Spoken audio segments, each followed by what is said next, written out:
হরে কৃষ্ণ। প্রিয় ভক্তবৃন্দ, আপনারা দেখছেন পরলোক টিভি। নরসুন্দর গলায় বেলেট ধরে তাকেও বিশ্বাস করেন, অথচ ভগবানকে বিশ্বাস করলেন না যে তিনি ছাড়া আপনার বন্ধু নেই, তিনি ছাড়া আপনার আপনজন কেউ নেই। এই বিশ্বাসটা তার প্রতি এলো না।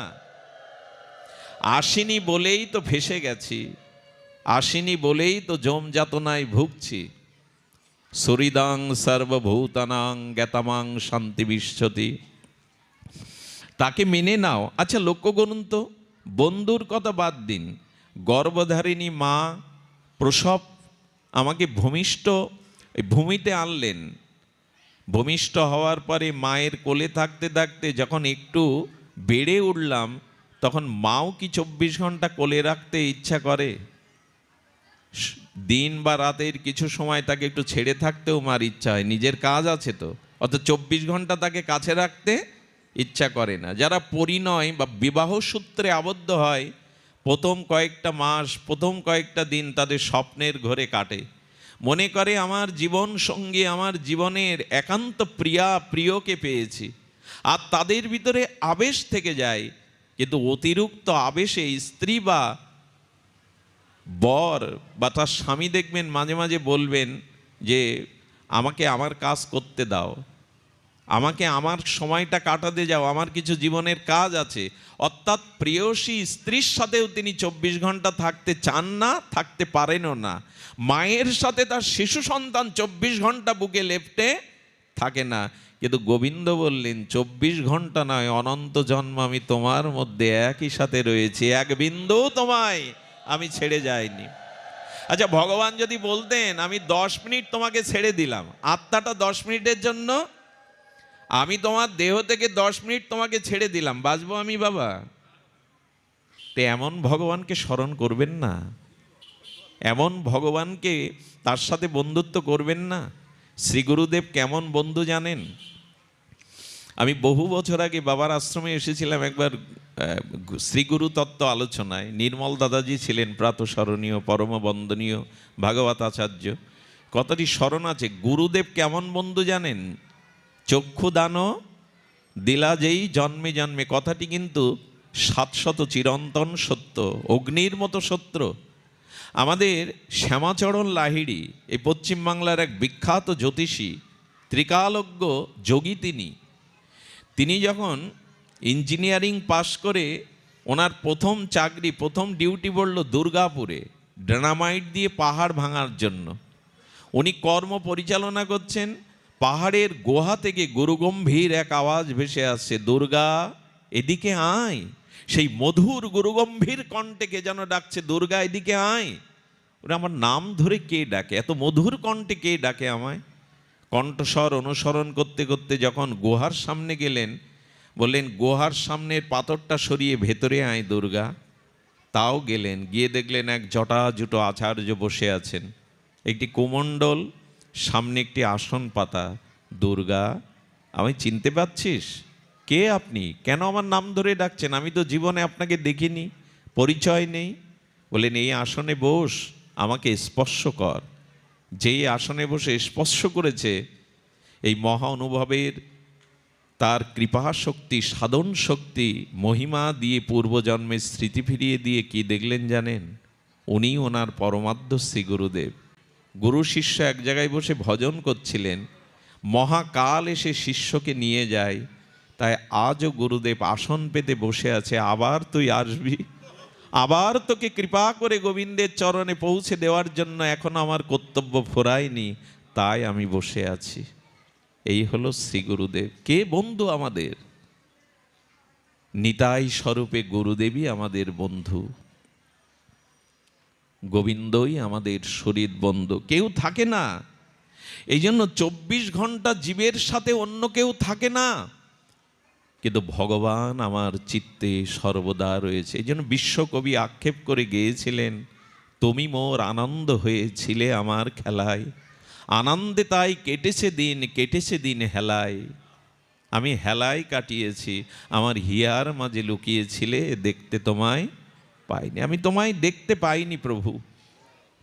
এই জন্য ভগবানকেই স্মরণ করুন। আচ্ছা, মন ভগবানকে দেওয়ার জন্য এটি ছোট করে অনুরোধ করব, মন ভগবানকে দেওয়ার জন্য জগতে যে পরিস্থিতি পেয়েছেন এগুলিকে অনুকূল ভাবতে চেষ্টা করুন। আপনাদের একটা জীবনী শোনায়, তুকারামের চরিত্র। ভক্তমালে দেখে নেবেন, এই বিখ্যাত তুকারাম সিদ্ধ মহাত্মা, ওনার স্ত্রী ভগবত বিমুখ, উঠতে বসতে ওনার প্রতি এত অত্যাচার করেছেন, উনি পাহাড়ে গিয়ে জয় সিয়ারাম জয় সিয়ারাম জয় সিয়ারাম রাম নামই মেতে আছেন। আর স্ত্রী তাকে এত দুর্ব্যবহার, এত কৃষ্ণ বিমুখ, এত ভগবত বিমুখ, উনি সংসারেই টিকতে পারেন না। সুধীবৃন্দ, ওই গ্রামেরই এক ছেলে বিবাহযোগ্য, তার পরিবার তাকে বলছে তুমি সংসারী হও, দ্বার পরিগ্রহ করো। উনি তখন বলছে তুকারাম মহাপুরুষ, উনি যদি আদেশ দেন আমাকে সংসারী হতে, তাহলে আমি বিবাহ করব, সংসারী হব। কথাটা কেন বলছে জানেন? ওনার স্ত্রী কৃষ্ণ বিমুখ, ভগবত বিমুখ, উঠতে বসতেই তো আগুন জ্বালায়, নিশ্চয়ই উনি আমাকে সংসারী হতে বলবেন না। এই ভরসায় গিয়েছেন। পিতামাতা গুরুজন বলছেন আপনি বললেই ও বিবাহ করবে।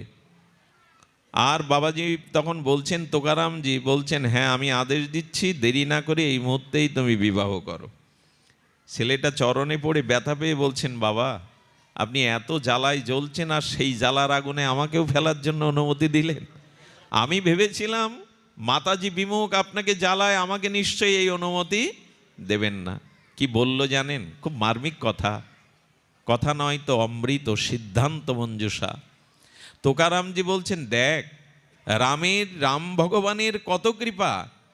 আরে তোর স্ত্রী বিবাহের পরে যদি দেখি কৃষ্ণ বিমুখ এবং তোমাকে সেবা বিমুখ করে রেখেছে, সে যদি সহধর্মিণী না হয়, সহমর্মিতা না হয়, তাহলে তুমি বেঁচে গেলে।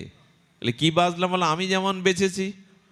স্ত্রী যদি আমার মনো অনুগামিনী হতো, প্রেয়সী হতো, তার প্রতি আমার যে আসক্তিটা চলে যেত, ওটা রামকে দিতে পারতাম না। এখন ও বিমুখ হওয়ায় রাম চেয়েছে যে স্ত্রীর প্রতি যে মোহ আসক্তি ভালোবাসা, সেটা ভগবান রাম নেবে বলে আমার এই ব্যবস্থা করেছেন। সাধু সঙ্গ কেন করতে হয় জানেন? সাধু সঙ্গ করলে, ভক্ত চরিত্র শুনলে অনেক ভার নেমে যায়। এ কথা যারা শুনবেন, স্ত্রী বা স্বামী যদি বিমুখ হয় তখন আর অত যন্ত্রণা হবে না আপনার। আরে মনটা তো ওর দিকে যেত, ওটা ভগবানের দিকে গেল, ভালো কথা।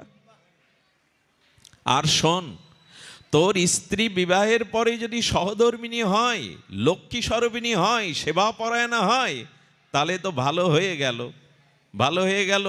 অর্থাৎ তাকে সাথে নিয়ে তুই ধর্ম করতে পারলি। আর যদি সে বিমুখ হয় এবং গোবিন্দ বিমুখ, স্বামীতে বিমুখ হয়, তাহলে আমার ভাগ্য কি জানেন? এক তুকারাম আর হবে না, আর একজন তুকারামকে আমি সাথে পাবো, আর একজন তুকারামকে আমি সাথে পাবো। কি অদ্ভুত এদের সিদ্ধান্ত! ছেলেটা বুঝলো। এই তুকারামের স্ত্রী দক্ষিণ ভারতে দুর্ভিক্ষ হয়ে অন্ন অভাবে মারা গেল, তার পুত্র এবং স্ত্রী। আপনার শুনলে অবাক হবেন, ছত্রপতি শিবাজি এসেছিলেন।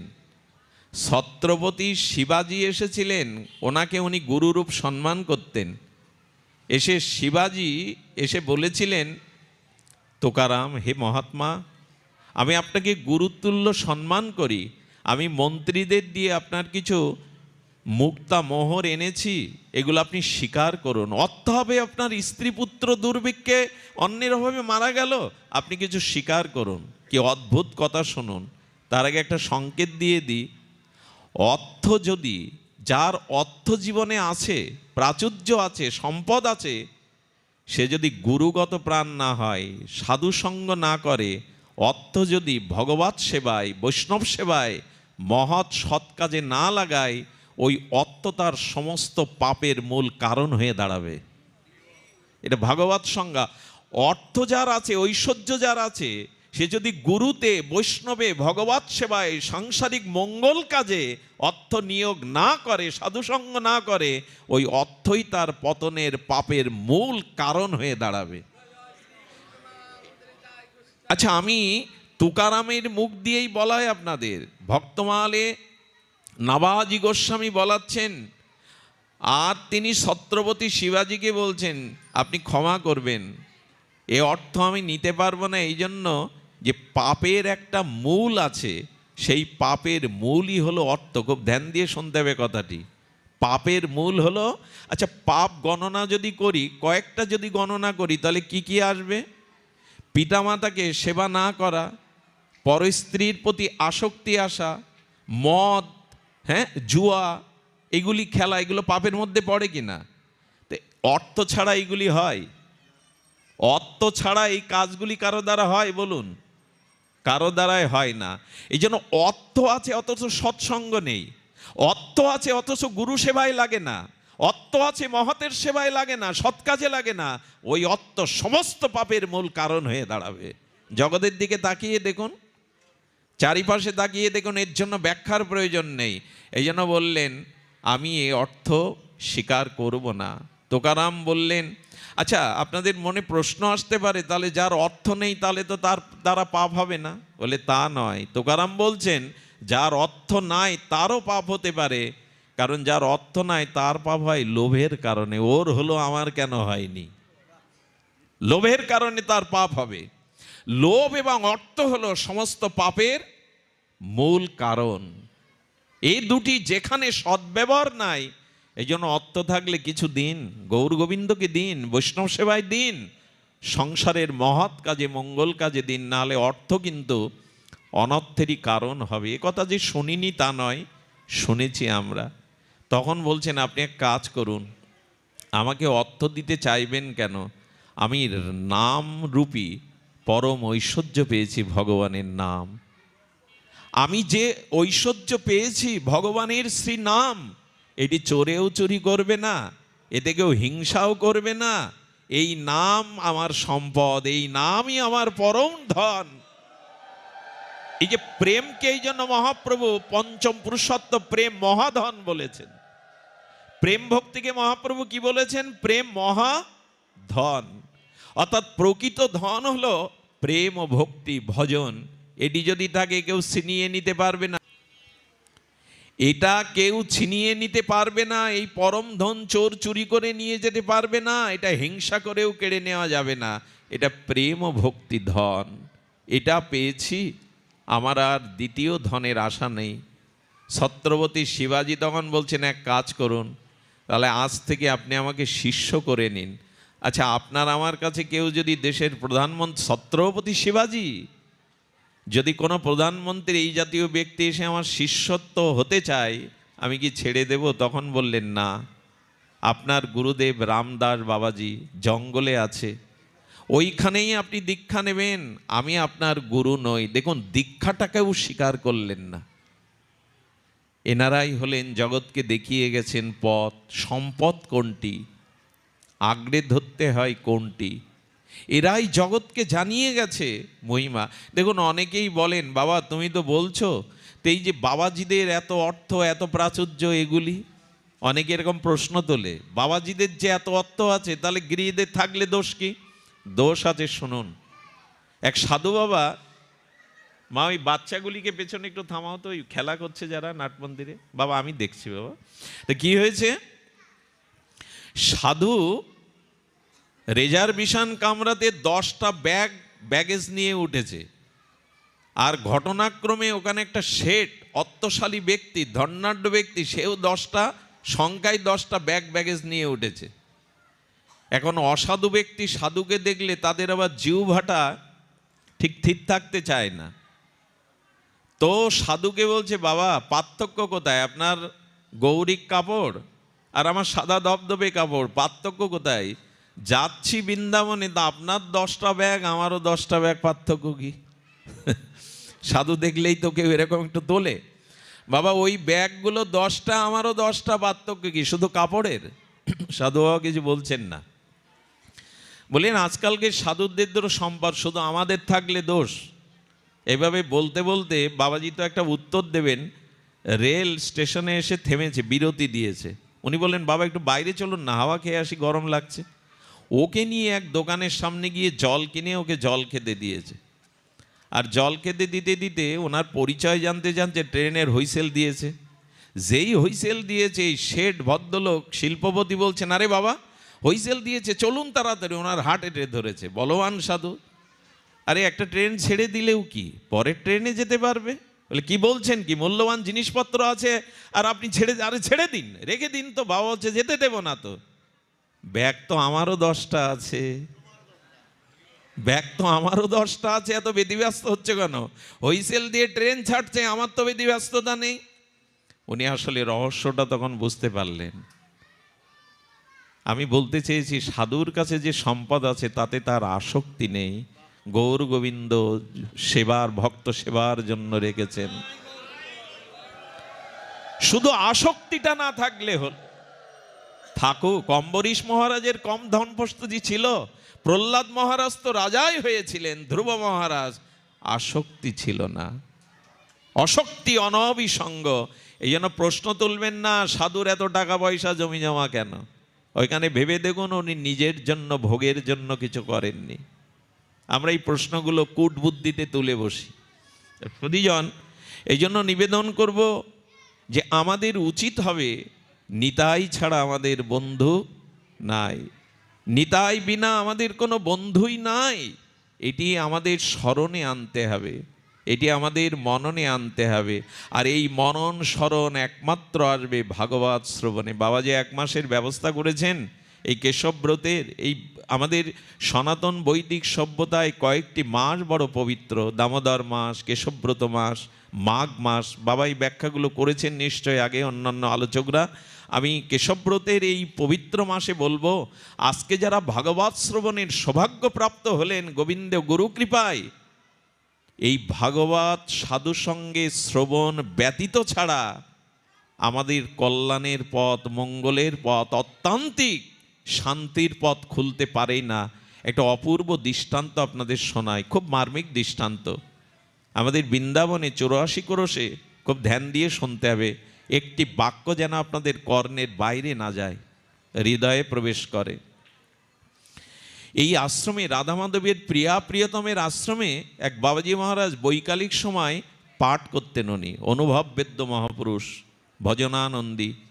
তো ভাগবত যখন পাঠ করতেন, 20-25 জন ব্রজবাসী আশ্রিত কিছু শিষ্য নিয়ে উনি মন্দির প্রাঙ্গণে ভাগবত বৈকালিক সময় আস্বাদন দিতেন। এখন ওনারই আশ্রমে এক যুবক, তার নাম রামদাস। কিছু কিছু মানুষ দেখবেন তাদের বিশেষ ক্ষমতা থাকে, কিন্তু এই বিশেষ ক্ষমতা থাকলেও তাদের স্বভাবটা তারা কোনো পরিবেশে ত্যাগ করতে পারে না। যেমন একজনের উচ্চস্বরে কথা বলা অভ্যাস, কিন্তু সেটা সব জায়গায় বলতে হবে, মাঝে মাঝে সে নিয়ন্ত্রণ করতে পারে না, সব জায়গায় স্বভাব বেরিয়ে পড়ে। তো ওই রামদাসের স্বভাব ছিল উনি ভাগবত কথাকে ভালোবাসতেন না। খুব ধ্যান দিয়ে শুনতে বলছি, বেশি দিন আগের ঘটনা না। তো রামদাস কি করতো, যখন বাবা পাঠ করতেন তখন ওর কাজ লেগে যেত, ঝাড়ু দিত, থালা বাসন মাজতে গিয়ে শব্দ হতো। বাবা ব্যাসপীঠ থেকে বললেন, কিরে রামদাস, 2 ঘন্টা পরেও তো কাজটা করতে পারতিস, বা পাঠের আগে করতে পারতিস। ও চেঁচিয়ে বলতো, আশ্রমে গাভীর খাদ্য থেকে শুরু করে, ঝাড় মোছা থেকে শুরু করে, সমস্ত বাজার করা থেকে শুরু করে, রন্ধন করা থেকে শুরু করে আমি রামদাস, আর কাজ না করলে করবে কে? আমি তোমার ওই ভাগবতটা শুনতে পারবো না, আমাকে আমার মতো কাজ করতে দাও। বাবা ব্যথা পেতেন, কিন্তু কিছু বলতেন না। একদিন এইভাবে একদিন বলছে, ডেকে শোন, তুই এই পাঠের মধ্যে থেকে আশ্রমের ভক্তদের ডেকে ডেকে নিয়ে যাস কেন? এতে বিঘ্ন হয় পাঠের। বললেন, দেখো বাবা, যারা কাজে ফাঁকি দেয় তারা এসে পাঠে বসে, ওই কাজ করবে না বলে পাঠে বসে। আচ্ছা বুঝান তো। গুরু বাবা মনে মনে কষ্ট পাচ্ছেন, কিছু বলতে পারছেন না, তাড়িয়েও দিতে পারছেন না। একদিন কি ঘটলো জানেন? একদিন রাসপঞ্চ অধ্যায়ের পাঠ হচ্ছে খুব গভীরের। হঠাৎ করেও ইচ্ছা করে কি করেছে জানেন, বড় বড় থালাগুলো কাঁসারও মেঝেতে ফেলে দিচ্ছে। আর ওই শব্দতে যখন পাঠে বিঘ্ন হয়ে বাবা ব্যথা পেয়েছেন, অন্তরে ব্যথা পেয়েছেন, তখন ব্যাসপীঠ থেকেই বলে বসেছেন, কি বলেছেন, 8 জন্মে মরে তুই বানর হ, হরি কথাতে তো শ্রদ্ধা হলো না ভাগবতে। যেই বলে নিচে নেমেছেন, ওনারও কেন বললাম কথাটি, বিশ্বাস করুন, বেশি দিন আগের না, 1 সপ্তাহ পরে ওর শরীরে জ্বর দেখা দিল এবং ওই জ্বরেই মারা গেল। বাবা অন্ত্যেষ্টিক্রিয়া করলেন, ভোগ মহোৎসব করলেন, সেবা অন্তে 2 মাস উনি পাঠ বন্ধ রেখেছিলেন। কেন বললাম কথাটি, সত্যি সত্যিই চলে গেল। 2 মাস পর ভক্তদের অনুরোধে উনি ভাগবত খুলেছেন। ভাগবত যেই খুলেছেন, ভাগবতের মঙ্গলাচরণ যেই শুরু করেছেন, হ্যাঁ, সচ্চিদানন্দ রূপায় বিশ্বোৎপত্তাদি হেতবে তাপত্রায় বিনাশায় শ্রীকৃষ্ণায় বয়ং নমঃ, এই যেই মঙ্গলাচরণ শুরু করেছেন, কি বলবো আপনাদের, একটা ছোট বানর এসে আসরের সামনে বসে হাত জোড় করে বসেছে প্রণাম করে। শুধু আসরে না, ব্যাসপীঠে উনি গুরুদেবকে ব্যাসপীঠে উঠে ওনার চরণ ছুঁয়ে প্রণাম করে হাত জোড় করে সবার সামনে বসেছে। বাবার পাঠ রুদ্ধ হয়ে গেল, বারবার বানরটার দিকে তাকাচ্ছে আর উনি কাঁদছেন। উনি বুঝতে পেরেছেন আমার রামদাসই আজ হনুমান হয়ে বানর হয়ে সামনে এসেছে। পাঠ যখনই শুরু হতো আগে সবার সামনে হাত জোড় করে বসতো। একদিন বাবা পাঠের মধ্যে বলছে, রামদাস ভাগবত শুনতে পাচ্ছ? ওর তো আর মানুষের মতো বাক্য নেই, হু করে উঠল। রামদাস ভাগবত শুনেছ? এরকম উত্তর দিত। আমার কি মনে হয় জানেন, এই জিহ্বা পেয়ে কণ্ঠ পেয়েও যদি হরিনাম ভগবানকে স্মরণ মনন কীর্তন না করি, আজ জন্মে যদি অন্য প্রাণী হই না, হরি বলতে পারবো। জিহ্বা তো সবার আছে, কুকুর শুকরেরও তো জিহ্বা আছে। ওদের বলুন না কৃষ্ণ বলতে, গৌর বলতে, নিতাই বলতে, ওরা পারবে না। আমরা এই বৈশাখ মাসে নগর কীর্তন করি। ভোরবেলা একদিন কীর্তন করতে গিয়ে দেখি 5-7টা কুকুর জটলা পাকিয়ে আমরা খোল কাসর করতাল বাজাচ্ছি, হরিনাম করছি, ওরা চিৎকার করছে।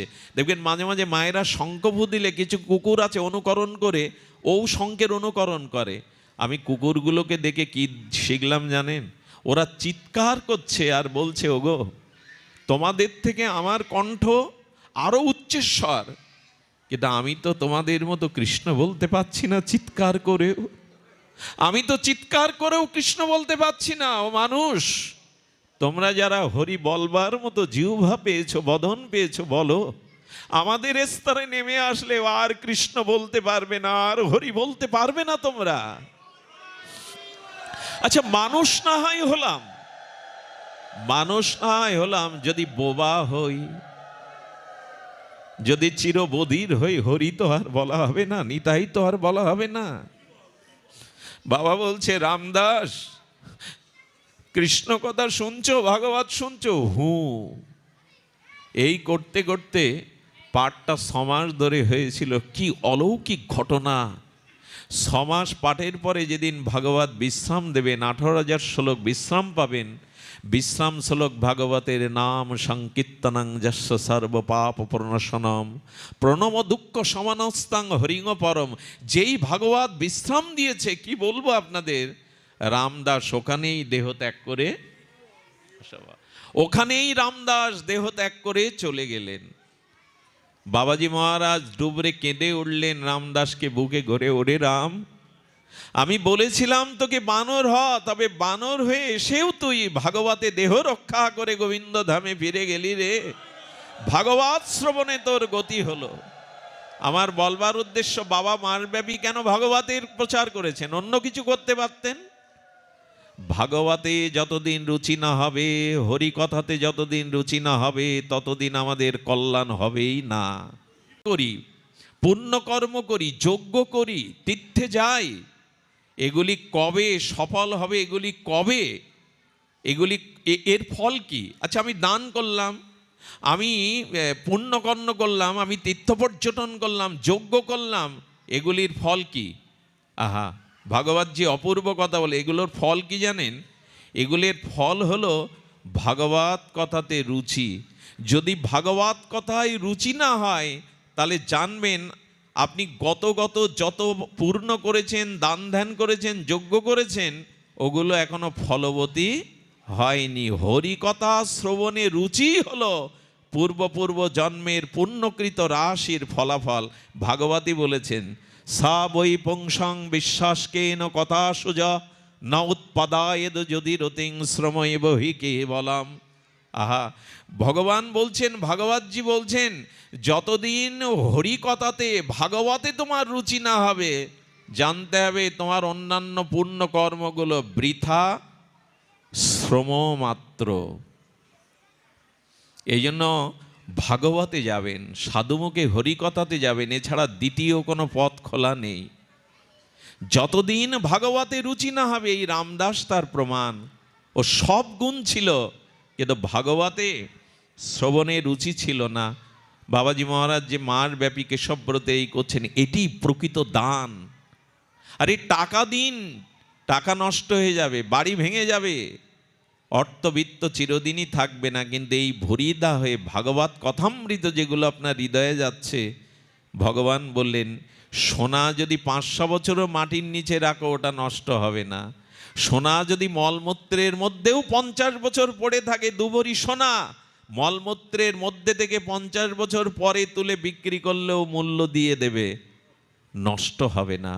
হরিকথা যাদের কর্ণ দিয়ে হৃদয়ে যায়, এই কথা এই ভজন কোনো জন্মেই নষ্ট হয় না, ভগবত প্রাপ্তির কল্যাণ হয়ে দাঁড়ায়। তাই আপনাদের কাছে নিবেদন করব, যত পারেন সাধুমুখে হরিকথা শুনুন। এই মাগুরা অঞ্চল, ফরিদপুর অঞ্চল, এটা হরিকথারই প্লাবিত অঞ্চল। তো এই অঞ্চলের মানুষগুলোর হরিকথা শ্রবণের ব্যাকুলতা অনেক বেশি। আমি দাবি করতে পারি আমাদের দক্ষিণ অঞ্চল থেকে এটা অনেক বেশি। শুনুন, যত পারেন হরিকথা শুনুন। হরিকথা শ্রবণের পরে আপনার আর দায়িত্ব নাই, গোবিন্দই দায়িত্ব নিয়ে দেবে আপনার হৃদয় ঝেড়ে মুছে পরিষ্কার করার। সিন্নান্ত সকতা কৃষ্ণপূর্ণ শ্রবণ কীর্তন হৃদয়স্থ অভদ্রাণী বিধুনতি সরিদ সতাম। গোবিন্দ বললেন সিন্নান্ত সকতা কৃষ্ণ, কৃষ্ণ কথা কর্ণ দিয়ে প্রবেশ করলো, মানে কথারূপী ভগবান নিজেই প্রবেশ করলো। বিধুনতি বলেছেন আমি তোমার হৃদয়ে গিয়ে তোমার অনন্ত জন্মের বাসনা ঝাড়ে মুছে পরিষ্কার করে দেব। বিধুনতি, ধুয়ে মুছে দেব, আমার কথা শ্রবণ করো, হরি কথা শ্রবণ করো। এটি একমাত্র উপায় আমাদের চিত্তকে বিমল করে দেবে। দেখুন, ভজন এমন একটি জিনিস, আসুন, ভজন ছাড়া জীবের আধ্যাত্মিক কোনো মঙ্গল নাই, শান্তি নাই, কল্যাণও নাই। আমাদের জীবনে একমাত্র ভজন চাই। সেই ভজনের দুটি ভক্ত চরিত্র বলেই পাঠ বিশ্রাম রাখি। ইচ্ছা ছিল নিতাই চাঁদের কথা বলা, কিন্তু আমরা নিতাই মহিমার কথা, নিতাইয়ের কথা এখানে তো বলতেই হবে। নিতাই গত প্রাণ বাবা। তো আসুন আমরা সেই নিতাই চরিত্র শুনি, ঠাকুরমশাইয়ের একটা পদ উচ্চারণ করি। এখানে যদি নিতাই কথা না আসে, বুকে আক্ষেপ থেকে যাবে, ব্যথা থেকে যাবে। আসুন, নিতাই কথা শোনাও ছাড়া তো উপায় নাই, নিতাই ছাড়া আমাদের কোনো গতিও নাই। ঠাকুরমশাই সেই বিখ্যাত পদ, 8 থেকে 80 বছর সবাই এই পদ মুখস্থ, কিন্তু বিশ্বনাথ চক্রবর্তী পাদ পদ্ম এই পদের অপূর্ব টিকা করেছেন। সেটুকুই আপনাদের একটু পুষ্পাঞ্জলি, কথাঞ্জলি। নিতাই পদ কমল কোটিচন্দ্র সুশীতল, যে ছায়ায় জগত জোড়ায়। এ পদ কার না জানা, জগৎকে ভাসিয়ে দিয়েছেন ঠাকুরমশাই। নিত্যানন্দ আবেশে প্রেম ভক্তির মহারাজ, এই প্রেমভক্তি চন্দ্রিকা ত্রিপদীতে তিনি নিতাইয়ের মহামহিমা স্রোতস্বিনী নদীর মতো ভাসিয়ে দিয়েছেন। আর সেই নদীর মধ্য থেকে মণিমুক্তা তুলেছেন বিশ্বনাথ চক্রবর্তী পাদ পদ্ম।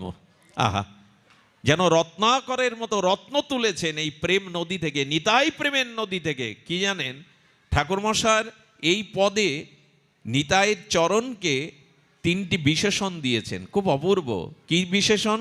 নিতাই পদ কমল, অর্থাৎ নিতাইয়ের চরণ দোখানা কিসের সাথে তুলনা দিচ্ছেন? প্রস্ফুটিত কমল পদ্মের সাথে। দ্বিতীয় বিশেষণ কোটিচন্দ্র সুশীতল, ওই চরণে 1 কোটি চন্দ্রের যে সুশীতলতা সেটি নিতাই চরণে আছে। আরেকটি বিশেষণ দিচ্ছেন ওই ছায়ায় জগৎ। কটা বিশেষণ হলো? নিতাইয়ের চরণ দোকানি কমল, আর ওতে কি আছে? কোটি চন্দ্রের সুশীতলতা গুণ। আর কি আছে? ওই ছায়াতে জগৎ জোড়ায়। কিন্তু বিশ্বনাথ চক্রবর্তী পাদ পদ্ম বলছেন এই 3টে দৃষ্টান্ত পরস্পর বিরোধী। এই 3টে দৃষ্টান্ত পরস্পর বিরোধী, কারণ কমলের সাথে চন্দ্রের বিরোধ আছে। কমল কখন প্রকাশ হয়? প্রভাতে সূর্য উদয়ের সাথে সাথে সূর্যের কিরণ যখন সরোবরে পদ্মের উপরে পড়ে তখন পদ্মের পাপড়িগুলো মেলে ধরে, পদ্ম প্রকাশ হয়, প্রস্ফুটিত হয় সূর্যের কিরণে। আর যখন সূর্য অস্ত যায়, চন্দ্র ওঠে, তখন পদ্মের পাপড়ি স্তিমিত হয়ে যায়, বুঝে যায় সহজ কথায়। তাহলে পদ্মের সাথে চন্দ্রের তুলনা হয় না, এটা বিরোধ। চন্দ্রের সাথে পদ্মের সম্পর্ক নাই, ফোটার প্রকাশের সম্পর্ক নাই, বরঞ্চ স্তিমিত হওয়ার। ঠাকুরমশাই জেনে শুনে এই দৃষ্টান্ত দিলেন কেন? বলে ওটাই তো আস্বাদনের, ওটাই তো আস্বাদনের। কেন দিলেন ভালো করে শুনুন। আর যে ছায়ায় জগৎ জোড়ায়, সব থেকে বড় কথা বিজ্ঞানীরা বলছে চন্দ্র ছায়া দেয় না, চন্দ্র দেয় শীতলতা, ছায়া দেয় বৃক্ষ। ছায়া কে দেয়? বৃক্ষ, চন্দ্র। তো ঠাকুর মশাই যিনি নিত্যানন্দ আবেশমূরতি কৃপামূরতি প্রেম ভক্তির মহারাজ যিনি, তিনি এই দৃষ্টান্ত দিলেন কেন? ঠাকুর মশাই বললেন রহস্যটা তো এখানেই, রহস্যটা এখানেই। এবার শুনুন, এই তিনটিকে খণ্ডন করেছেন চক্রবর্তী পাদ পদ্ম, অদ্ভুত। বললেন দেখো, নিতাই পদ কমল। কমল কেন জানো? আহা কি অপূর্ব দৃষ্টান্ত। আচ্ছা কমল কেন? কারণ পদ্মের মধ্যেই থাকে পৃথিবীর অন্যতম সুধা অমৃত পদ্ম মধু। পদ্মমধুর এমন গুণ, যার চোখে ছানি পড়েছে ওখানে দুফোঁটা মধু দিলেও পর্যন্ত ছানি কেটে যায়, চোখে আবার দেখতে পায়। পদ্মের মধু যেমন পৃথিবীর অমৃত, এই জন্য বললেন প্রেম মধু, ভক্তির মধু আর কোথাও নেই, আমার নিতাই পদ কমলের মধ্যেই আছে। ওই কমলেই প্রেম ভক্তির মধু আছে, যেটা আস্বাদিত করবে তোমায়। এ কথা তো আমাদের জানা, কিন্তু চক্রবর্তীপাদ আরো ভেতরে গেছেন। কারণ কমলে মধু সঞ্চিত না হলে আর ভ্রমর অলিকুল গুঞ্জদিত রাগ রাগিনীর দ্বারা ওখানে বসবে না। যে পদ্মে এখনো মধু সঞ্চিত হয়নি, সেখানে কোনো ভ্রমর গুঞ্জনরত রাগ রাগিনীর আলাপ করতে করতে এসে সেখানেই বসবে, যাতে মধু আছে। মধু এখনো হয়নি, ওই পদ্মে ভ্রমর বসবে না। তো নিতাই পদ কমলে আর প্রেম ভক্তির মধু এত জমাট বেঁধে আছে, আপামর সকলেই ভ্রমর রূপী নিতাই গুণগান করতে করতে ওই চরণেই গিয়ে বসছে। মধুটা ওখানে আছে, এই জন্য বসবে। আচ্ছা পদ্মের সাথে তুলনার আরেকটি ব্যাখ্যা এসেছে অপূর্ব। আচ্ছা সরোবরে পদ্ম জন্মায়, কিন্তু সরোবর পদ্মকে পচিয়ে গলিয়ে ডুবিয়ে দিতে পারে? পারে কি না? পদ্ম ভেসে থাকে, জল নিজের মধ্যে টানে না। আচ্ছা যদি বন্যার জল ওই সরোবরে গিয়ে পড়ে, তখন তো ডুবে যাবে? তাও যাবে না, যত জল যাবে পদ্ম তত। নিতাই চরণটা কেমন জানেন? আশ্রয় করলে এখানে কামনা বাসনার বন্যাও যদি বয়ে যায়, নিতাই চরণ যে ধরেছে সে ভাসবে, সে ডুববে না, সে ডুববে না, ওপরেই ভেসে থাকবে। আচ্ছা পদ্ম বাদে অন্য পাতা জলে দিলে পচে যাবে কিনা, ডুবে যাবে কিনা? একমাত্র পদ্মকেই ডোবাতে পচাতে যারা নিতাই ধরেছে তাদের আর বিনাশ হওয়ার সম্ভাবনা নেই, পচে গলে যাবে না তারা। আরে বাবা, পদ্মের মধুপানের জন্য ভ্রমর আসে। এই ভ্রমর রূপ আপনারা যারা ভক্তগণ, নিতাই পদ কমলে। আচ্ছা কোটি চন্দ্র, এটা পরে এসেছে, বলছেন কি বলেছেন? হ্যাঁ, কোটি চন্দ্র সুশীতল। 1 কোটি চন্দ্রের সুশীতলতা নিতাইয়ের চরণে আছে। চাঁদের আগনাম সুধাকর, ওখানে অমৃত আছে।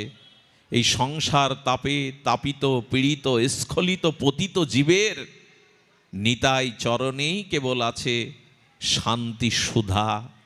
শান্তি আর নেই। শুনবেন, এর প্রমাণ দিতে পারি আমি না মহাজন দিয়েছেন। এর প্রমাণ দিতে পারি যে নিতাই চরণেই কেবল আছে কোটি চন্দ্র সুশীতলতা। সংসার তাপ তাকে তাপিত করতে পারবে না, যে নিতাই চরণ দৃঢ় করে ধরেছে। কেমন জানেন? মহাপ্রভু একদিন দেখছেন শ্রীপাদ নিত্যানন্দ অবধূত অদ্ভুত প্রেমানন্দে নিত্য আনন্দে প্রেমাবিষ্ট হয়ে সংকীর্তন করছে। করতে করতে মহাপ্রভু কি করেছেন জানেন? নিতাই চাঁদকে আসনে বসিয়েছেন। বললেন শ্রীপাদ আপনার চরণ দোকানা দিন না, আমি অভিষেক করব। আচ্ছা নিতাই চাঁদ নিত্য আনন্দ খলখল করে হাসছে, খলখল করে হাসতে গিয়ে চরণ দোকানা মহাপ্রভুর দিকে এগিয়ে দিয়েছে। কি উদার নিতাই! সেই চরণ মহাপ্রভু নিজে পাদপক্ষলন করলেন, করে ওই পাত্র নিয়ে কি বললেন জানেন? ওগো কৃষ্ণ প্রেম নেবে, ব্রজ প্রেম নেবে, প্রেমে মাতোয়ারা হবে, সংসার জ্বালা জুড়াবে? এই নাও নিতাইয়ের পাদদক পান করো, তাহলে তোমাদের শীতলতা আসবে, আর জ্বালা থাকবে না। প্রভু তো কথা বললেন, যারা পান করলো তাদের কি হলো জানেন? কেউ গড়ি যায়, কেউ হাসে, কেউ কাঁদে, কেউ নিতাই, কেউ গৌর বলে উন্মত্ত হয়। মদ পান করলে যেমন মাতাল উতাল হয়ে যায়, এই হলো প্রমাণ, নিতাইয়ের চরণেই আসে শীতলতা। ঠাকুরমশাই এমনি এমনি লেখেন নিয়ে পথ, সমস্ত নিখিল শাস্ত্রে নিগড়ে সিদ্ধান্ত দিয়েছেন, শান্তি যদি পেতে চাও নিতাইয়ের চরণেই আছে সুশীতলতা। এ কথা প্রমাণ। আর এই বাদ দিন, নিতাইয়ের একখান বসন চাইছেন মহাপ্রভু। শ্রীপাদ, আপনার ব্যবহারিটা একটা প্রসাদী বসন দেন তো। সেই লাল গৌরী কাপড়টা মহাপ্রভু ছিঁড়ে ছিঁড়ে বলছেন, এই সুতা যে মাথায় গায়ে পড়বে তার কৃষ্ণ প্রেম হবে। আরে বারে, নিতাইয়ের প্রেমমাখা প্রসাদী বস্ত্র যে একখণ্ড করে হাতে মাথায় বাঁধবে তার কৃষ্ণ প্রেম। কি অদ্ভুত নিতাই চরিত্র! বসনের মধ্যেও প্রেম আছে, সোয়াসে রোগের মতো। আর আমি কি বলবো গো, মহাপ্রভু এক কথাই সেরে দিয়েছেন। কথাটি আমি দুবার বলবো যাতে আপনার এই হৃদয়ে কথাটা রেখাপাত করে। রেখাপাত তো করছে, আপনারা শুনছেন। মহাপ্রভু প্রতিজ্ঞাপূর্বক জীবকে অভয় বাণী দিয়ে গেছেন, দিনন্তে যে নিতাই বলে একবার, কয়বার? দিনন্তে যে নিতাই বলে একবার, আমি হই তার, সে হয় আমার। এর থেকে বড় কথা আর কি বলবে মহাপ্রভু? দিনান্তে একবার সরল প্রাণী নিতাই বলো, মহাপ্রভু বলছেন আমি তার হব, সে। আর কি মন্ত্র থাকতে পারে জগতে? এমন পতিত পাবন আর আসেনি, এমন পতিত উদ্ধারণ আর আসেনি। জীবের দ্বারে দ্বারে মহাপ্রভু নাম বিলাননি। 24 বছর নবদ্বীপ লীলাতে তাও ঘরের মধ্যে হাঁক দিয়ে নাম করলেন। কে গেল বদ্ধ জীবের দুয়ারে? কে নামের ডালি নিয়ে ভিক্ষা করতে করতে বদ্ধ জীবের দুয়ারে গেল? শেষ 24 বছর 6 বছর মহাপ্রভু দক্ষিণ ভারত ভক্তি প্রচার করেছেন। শেষ 18 বছর লীলা চলে, 12 বছর গম্ভীরা থেকে বেরোননি। তো জীবের দ্বারে কে নাম প্রেম প্রচার করলো? আমার নিতাই প্রচার করলেন। আজকে এই ভাগবত, আজকের এই হরিনাম, আজকের এই বৈষ্ণব সেবা নিতাই না দিলে জগতে পেতাম না আমরা। আজ এই যে ভাগবত, এটি নিতাইয়ের ধর্ম। দুই ভাগবত সঙ্গে করান সাক্ষাৎকার। কে দিল ভাগবত? কে জানতো ভাগবত? কে জানতো এক পংক্তিতে বসে সবাইকে বৈষ্ণব সেবা? এটি নিতাইয়ের অবদান। বাঙালি অন্তত, ভারতীয় আমাদের বঙ্গদেশের বাঙালিরা অন্তত নিতাইয়ের কাছে ঋণী আমরা চিরদিন, চিরজন্মে ঋণী। দ্বারে দ্বারে তিনি বিলিয়েছেন নাম। আচ্ছা, নিতাই যদি ইশারা করে, একটা আশ্চর্য হতে হয়। লক্ষণের যিনি, বলরামের যিনি মূল অংশী, গোবিন্দ, বলদেব এবং কৃষ্ণ, তারা সমবায় কারণ আর নিমিত্ত কারণ। দুটো বস্তু ঘটাতে গেলে, যেমন মাটি দিয়ে ঘট তৈরি করতে গেলে উপাদান কারণ মাটি আর নিমিত্ত কারণ, নিমিত্ত কারণ মাটি আর উপাদান কারণ, উপাদান নিমিত্ত সমবায় কারণ দুজন লাগে, কোমল লাগবে, মাটি লাগবে। তেমন গৌর প্রেম, ব্রজ প্রেম নিতাই আমাদের জগতে দান করেছেন।